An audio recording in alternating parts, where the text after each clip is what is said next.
예상했던 거랑 실제로 벌어지는 건 역시 다르네. 국권 앞에 사기라고 들어봤어요? 시작하자.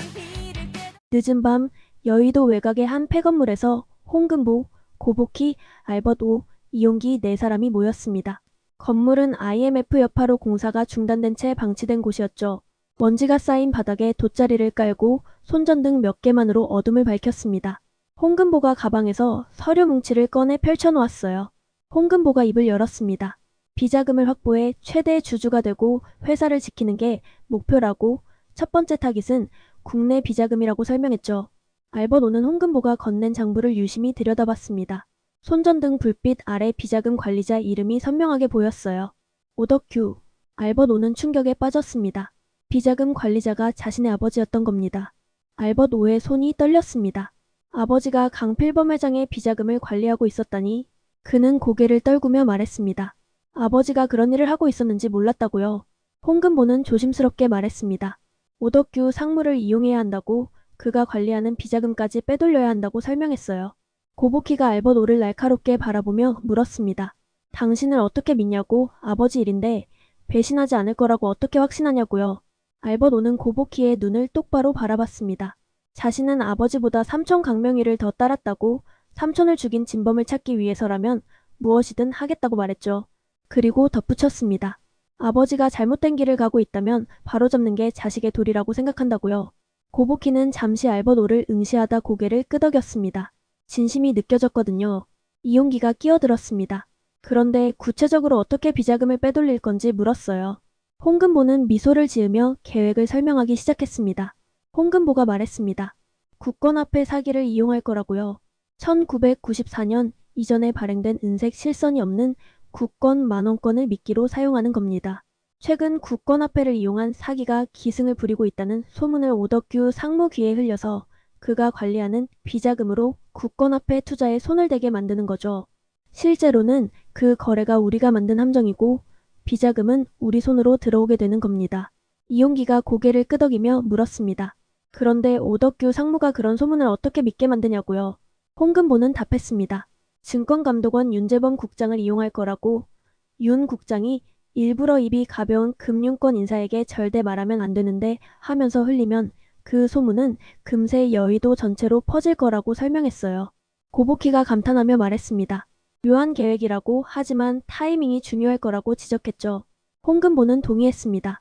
오덕규가 움직이는 순간을 정확히 포착해야 한다고, 그래서 도청이 필요하다고 말했어요.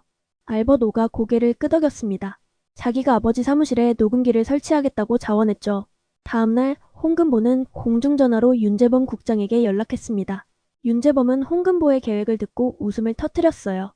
재미있는 작전이라고, 자기가 한몫 거들겠다고 말했죠. 윤재범은 증권감독원 내에서 입이 가장 가벼운 것으로 소문난 김 과장을 불러 커피를 마시며 이야기를 나눴습니다. 윤재범이 주변을 살피며 조용히 말했습니다. 절대 다른 사람한테 말하면 안 되는데 요즘 국권화폐 투자가 대박이라는 소문이 돌고 있다고요.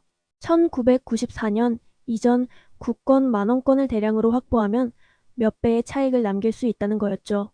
김 과장은 눈을 반짝이며 물었습니다. 정말이냐고. 어디서 그런 정보를 들었냐고요.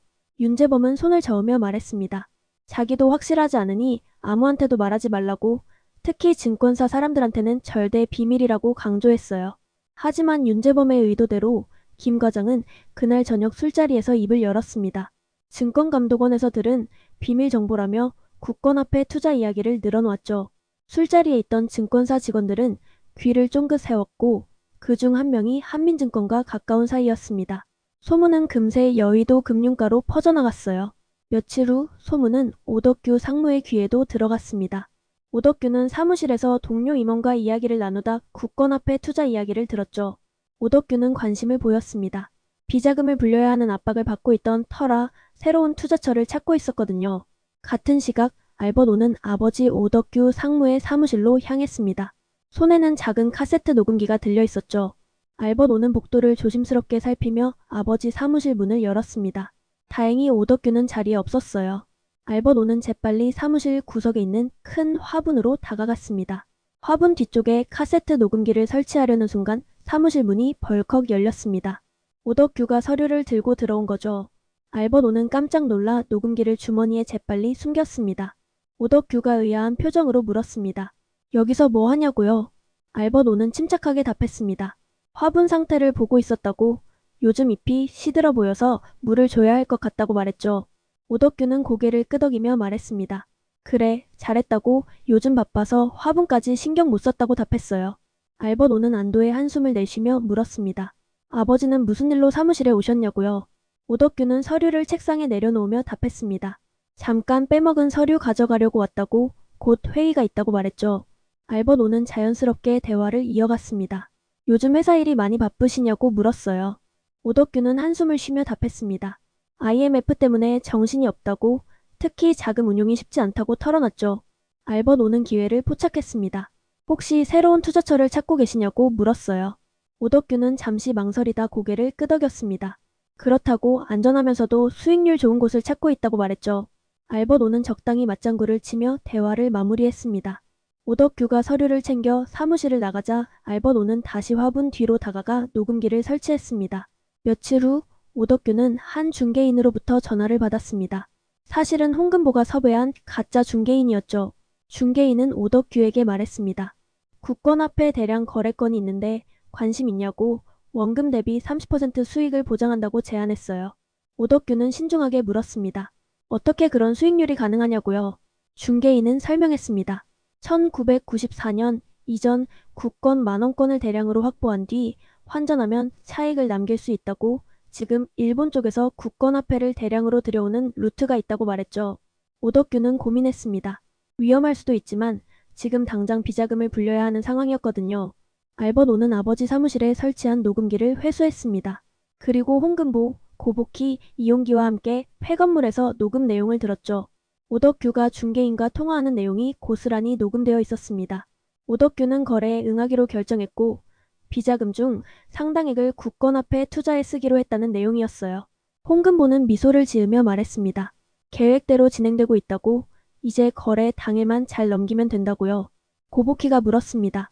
그런데 실제로 거래는 어떻게 진행하냐고요. 홍금보는 설명했습니다. 오덕규가 비자금을 들고 지정된 장소로 오면 우리가 준비한 가짜 국권화폐 다발을 건네주고 돈을 받는 거라고 말했죠. 이용기가 걱정스러운 표정으로 물었습니다. 나중에 들키면 어떻게 하냐고요. 홍금보는 답했습니다. 오덕규는 이 돈이 비자금이라는 걸 밝힐 수 없다고, 사기당했다고 신고하는 순간 비자금 조성 사실이 드러나니까 꿀먹은 벙어리가 될 거라고 설명했어요. 거래 당일 홍금보 일행은 여의도 외곽의 한 창고에서 대기했습니다. 고복희는 가짜 국권화폐 다발을 준비했고 이용기는 주변을 감시했죠. 알버노는 복잡한 심정이었습니다. 아버지를 속이는 일이었지만 강명희 삼촌을 위해서 그리고 한민증권을 지키기 위해서 필요한 일이라고 스스로를 다독였어요. 오후 3시 오덕규가 검은색 가방을 들고 창고로 들어왔습니다. 주변을 경계하는 눈빛이었죠. 홍금보는 얼굴을 가리고 중개인 역할을 했습니다. 오덕규가 물었습니다. 국권화폐는 준비됐냐고요? 홍금보는 고개를 끄덕이며 상자를 가리켰습니다. 오덕규는 상자를 열어 국권화폐를 확인했어요. 겉보기엔 진짜처럼 보였죠. 오덕규가 가방을 건넸습니다. 홍금보는 가방을 받아들고 재빨리 확인했어요. 현금 다발이 가득 들어있었습니다. 홍금보는 고개를 끄덕이며 말했습니다. 거래 완료라고. 이제 가셔도 된다고요. 오덕규는 상자를 들고 창고를 나섰습니다. 오덕규가 사라지자 홍금보는 얼굴 가리개를 벗었습니다. 알버도, 고복희, 이용기가 나타났고 네 사람은 서로를 바라보며 안도의 한숨을 내쉬었어요. 성공한 거죠. 고복희가 가방을 열어 돈을 세기 시작했습니다. 예상했던 금액이 정확히 들어있었어요. 홍금보가 말했습니다. 이제 본격적으로 주식을 사들일 수 있다고. 홍장미 명의로 얻어낸 비자금과 오늘 확보한 돈을 합치면 상당한 지분을 확보할 수 있을 거라고 설명했죠. 알버노는 고개를 끄덕였습니다. 하지만 마음 한편으로는 아버지에게 죄책감을 느꼈어요. 한편 한민증권 비서실에서는 송주란이 비자금 계좌를 확인하고 있었습니다. 며칠 전 홍장미 명의 계좌가 비워진 것을 확인한 송주란은 긴장하고 있었죠. 다른 비자금 계좌들도 확인하기 시작했습니다. 그리고 오늘 오덕규가 관리하던 계좌에서도 거액이 빠져나간 것을 발견했어요. 송주란은 즉시 오덕규를 불렀습니다. 오덕규는 비서실로 들어와 송주란 앞에 섰죠. 송주란이 차갑게 물었습니다. 비자금 계좌에서 돈이 빠져나갔다고? 무슨 일이냐고요? 오덕규는 당황하며 답했습니다. 투자를 했다고 곧 수익을 내서 돌려놓을 거라고 말했죠. 송주라는 날카롭게 되물었습니다. 무슨 투자냐고 허락도 없이 비자금을 함부로 쓰면 어떻게 하냐고 소리쳤어요. 오덕규는 식은땀을 흘리며 설명했습니다. 국권화폐 투자라고 안전하고 수익률도 좋다는 정보를 들어서 투자했다고 말했죠. 송주라는 불길한 예감이 들었습니다. 국권화폐 투자라니 요즘 그걸 미끼로 사기를 치는 경우가 많다는 걸 알고 있었거든요. 송주란이 물었습니다.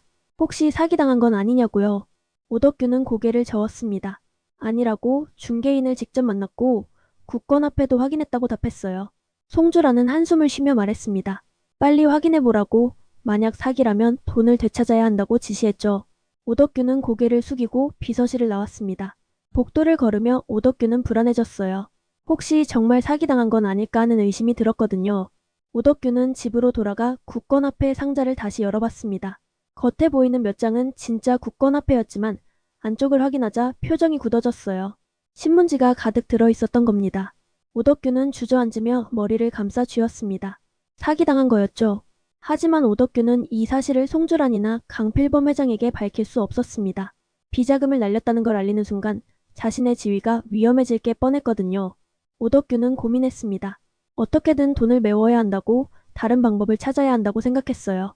12화는 홍금보 일행이 확보한 비자금으로 주식 매수 계획을 세우는 장면과 사기당한 사실을 알게 된 오덕규가 고뇌하는 모습이 교차되며 긴장감 있게 마무리됩니다.